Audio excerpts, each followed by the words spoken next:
La deuxième édition du sommet de Dakar sur le financement des infrastructures en Afrique s'est ouverte jeudi au Centre international de conférence Abdou Diouf de Diamniadio, situé à la périphérie de la capitale sénégalaise, en présence des présidents du Sénégal Macky Sall et du Rwanda Paul Kagame, accompagnés des premiers ministres de l'Algérie et de l'Égypte. La problématique du déficit infrastructurel du continent et ses causes ont été au cœur des débats. L'Afrique a toujours payé très cher ses projets à cause des taux d'intérêt élevés. Je crois que là, il nous faut engager une sérieuse discussion avec nos partenaires.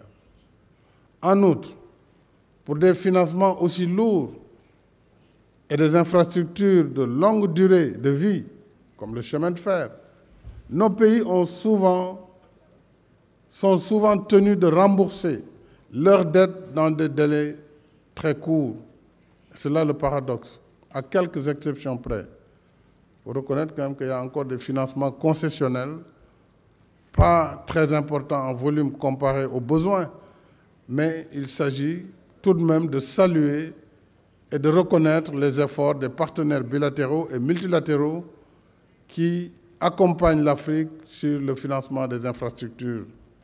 Pour le président rwandais, président du comité d'orientation des chefs d'État et de gouvernement du NEPAD, le nouveau partenariat pour le développement de l'Afrique, la construction en Afrique d'infrastructures durables et inclusives va contribuer à une réduction de leurs coûts et à être plus résilient face aux éventuels chocs extérieurs.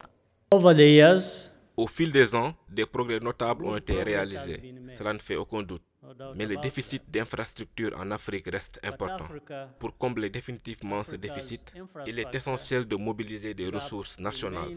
C'est pourquoi, en 2017, le NEPAD a lancé l'agenda 5% sur l'augmentation des investissements institutionnels dans les infrastructures africaines.